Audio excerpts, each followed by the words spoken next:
चलिए 18वीं सदी में चलते हैं। जरा सोचिए समंदर में क्या हो रहा होगा। एक तरफ अंग्रेज, पुर्तगाली और डच, उनके बड़े बड़े जहाज तोपों से भरे हुए पूरे समंदर पर कब्जा जमाए बैठे हैं। और फिर बीच में आते हैं एक भारतीय नौसेना कमांडर।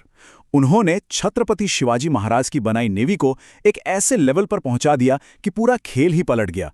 और मजे की बात यह है कि उन्होंने ये बड़े जहाजों से नहीं किया, उनका हथियार कुछ और ही था, कुछ बहुत ज्यादा ताकतवर। इंफॉर्मेशन यानी खुफिया जानकारी। तो यहां सबसे बड़ा सवाल यही उठता है ना कि आखिर एक छोटी सी फुर्तीली सी नौसेना ने दुनिया की सबसे ताकतवर नेवीज को बार बार कैसे हरा दिया। इसका जवाब देखिए कागज पर नहीं मिलेगा, जवाब छिपा है उनकी एकदम अनोखी रणनीति में। आंग्रे के रणनीति का बेस एक बहुत ही सरल लेकिन कमाल का आइडिया था। उन्होंने कभी अपने दुश्मनों की तरह एक बड़ी वेल बनने की कोशिश ही नहीं की। इसके बजाय वो एक चालाक, तेज और बेहद खतरनाक शार्क बन गए। और ये सिर्फ कोई कहने की बात नहीं थी, ये अपने आप में एक पूरी तरह से नई मिलिट्री सोच थी, जिसने कोंकण तट पर समुद्री लड़ाई के सारे नियम हमेशा हमेशा के लिए बदल दिए।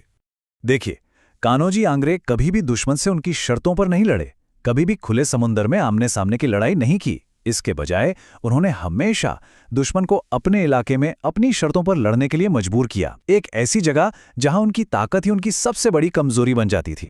तो ये शार्क वाली रणनीति असल में युद्ध के मैदान पर दिखती कैसी थी?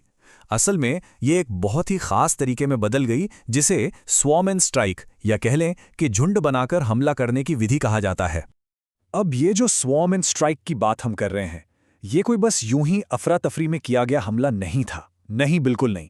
ये एक सोचा समझा 4 स्टेप का प्रोसेस था। स्टेप 1, एक दुश्मन के जहाज को धीरे धीरे ऐसी जगह ले आओ जहां पानी कम हो।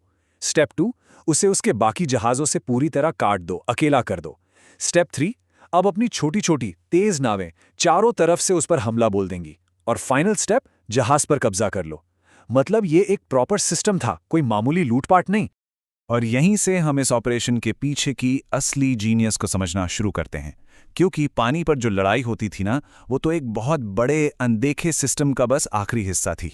कान्होजी आंग्रे ये बात अच्छी तरह समझते थे कि सबसे शक्तिशाली हथियार तोप नहीं होती, सबसे शक्तिशाली हथियार है सही समय पर मिली सही जानकारी। इसीलिए उन्होंने बड़े जहाजों से ज्यादा खुफिया जानकारी जुटाने में इन्वेस्ट किया। उनका जो खुफिया नेटवर्क था वो बहुत ही बड़ा और सोफिस्टिकेटेड था। सोचिए, उसमें कई भाषाएं जानने वाले जासूस थे, दुश्मन के मैसेजेस को बीच में ही पकड़ने वाले एक्सपर्ट्स थे और ट्रांसलेटर्स थे जो दुश्मन की हर चाल पर नजर रखते थे।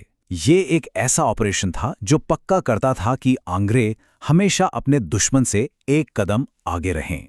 चलिए, अब उनकी स्ट्रैटेजी के सबसे मॉडर्न लगने वाले हिस्से पर आते हैं कि ये सारी जानकारी प्रोसेस कैसे होती थी और इसे एक्शन में कैसे बदला जाता था।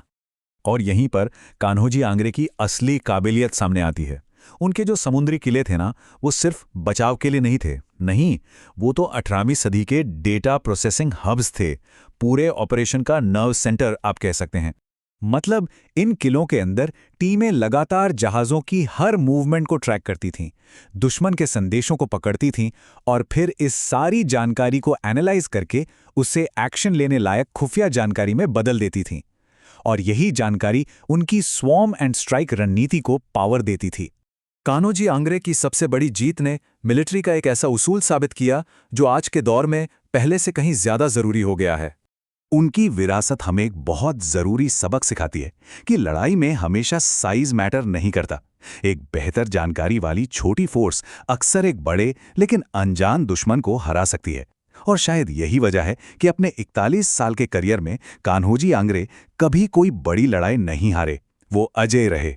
तो आखिर में यह सवाल तो बनता ही है, आज के दौर में जहां सैटेलाइट हैं, साइबर वॉरफेयर हैं, हम 18वीं सदी के उस शार्क से क्या सीख सकते हैं जिसने सिर्फ जानकारी के दम पर समंदर पर राज किया।